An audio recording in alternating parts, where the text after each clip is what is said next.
السلام علیکم ناظرین، میں ہوں ریاض ہانس اور آپ دیکھ رہے ہیں میرا YouTube channel world post Pakistan. آج ہمارے ہاں کینیڈا سے ایک بہت بڑے شاعر اشفاق حسین تشریف لائے ہیں، تو ہم نے ان سے ریکویسٹ کی کہ انٹرویو کے لیے کچھ ٹائم دیں۔ ان کی بہت مہربانی کہ انہوں نے ہمیں ٹائم دیا، تو آج ہم ان سے کچھ باتیں کریں گے شعر و ادب کے حوالے سے۔ ان کا اردو لٹریچر کے لیے بے تحاشا کام ہے۔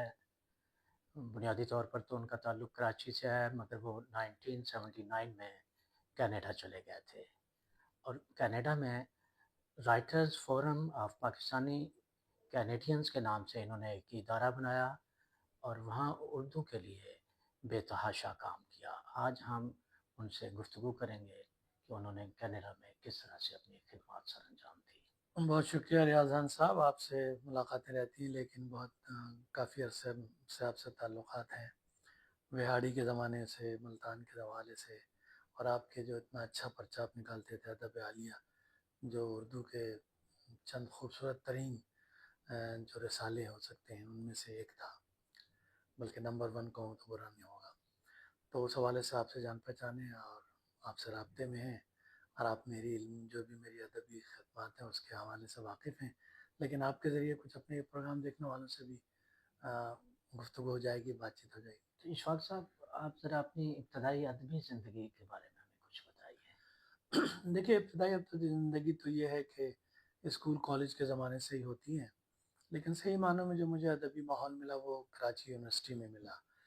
میں نے 1972 میں ایم اے میں جب میں فرسٹ ایئر کا طالب علم، پریویس کا طالب علم تھا، تو یونیورسٹی کا زیادہ لوگ بھی نہیں تھے اس زمانے میں، لیکن پھر بھی 4-5 ہزار تو اسٹوڈنٹ تھے کراچی یونیورسٹی، ملک کی سب سے بڑی یونیورسٹی تھی اس زمانے میں۔ تو اس میں میرے سینئر لوگ ادب کے حوالے سے مجھے دیکھتا ہوں جو بعد میں نمایاں بھی بہت سے لوگ تھے، لیکن جنہوں نے بعد میں نمایاں ہوئے ادبی اور سماجی زندگی میں، ان میں انگریزی ڈپارٹمنٹ میں پروین شاکر تھی، مجھ سے 1 سال سینئر تھیں۔ اسی طرح تاجدار عادل صاحب ٹی وی پروڈیوسر ہیں، حیدر امام رضوی صاحب، یہ سب مجھ سے 1 سال سینئر تھے۔ ثروت حسین صاحب غزل کے بہت اچھے شاعر، وہ مجھ سے میرے ساتھ ماسٹرز کیا انہوں نے۔ ڈاکٹر ہلال نقوی، ان کا مرثیے پہ بڑا کام ہے، انہوں نے میرے ساتھ ایم اے کیا۔ ہمارے اقبال فریدی صاحب نظم ریڈیو میں بہت اچھے پروڈیوسر تھے، نظم نگار شاعر، یہ سب۔ اور مجھ سے میرے بعد جو آنے والے تھے 1 سال 2، جو جب آپ ایم اے فائنل میں پہنچے تو ایم اے پریویس میں اور بی اے آنرز میں جو لوگ تھے، ان میں 1 سال اور 2 سال جو جونیئر تھے، ان میں شاہد حسن، فاطمہ حسن، عذرا انور سن رائے، عذرا عباس مجھ سے 1 سال سینئر تھیں، انور سن رائے 2 سال جونیئر تھے، لیاقت علی عاصم، ڈاکٹر سلیم ملک، یہ سب لوگ ایک کہکشاں سے تھے جو مجھ سے بعد میں میرے آنے والے تھے۔ تو اس سے ایک پورا یونیورسٹی کا ایک ادبی ماحول تھا۔ اور بھی بہت سے نام ہیں، کچھ لوگ تھوڑے آگے چلے، کچھ لوگ بہت آگے چلے، تو ان کو میں یاد کرتا ہوں۔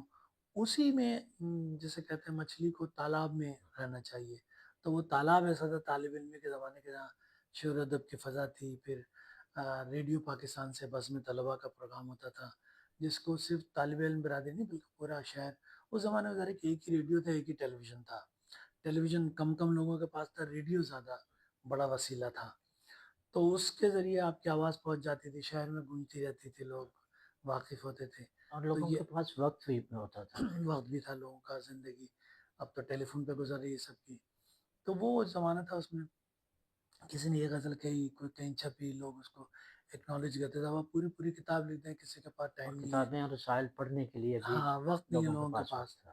تو وہ زمانہ تھا، ادبی فضا تھی اس میں۔ کراچی کے ماحول میں اب دیکھیں تو بڑے بڑے شاعر تھے، جوش ملے وادی تھے، علی رضا صاحب تھے، جمیل الدین علی تھے، عزیز حامد مدنی تھے، جون ایلیا تھے، بدل علی، نصیر تراوی، افتخار عارف، محسن یعنی بھوپالی بھی۔ محسن بپالی، حمایت علی شاعر، بہت سے کہکشاں سی تھی، سینئر ان سے سینئر، ان سے چھوٹے۔ تو اس میں خوش قسمتی تھی میری کہ مجھے کیسا ماحول مل گیا۔ پھر کراچی یونیورسٹی میں جو ہم نے، میرے جو اساتذہ تھے، ان میں پروفیسر مجدور گورکھپوری، پروفیسر ممتاز حسین، پروفیسر منظور حسین شوری، ڈاکٹر اسلم فرقی، ڈاکٹر فرمان فتح پوری، تو یہ لوگ بڑے۔ جالبی صاحب اس دور میں کون؟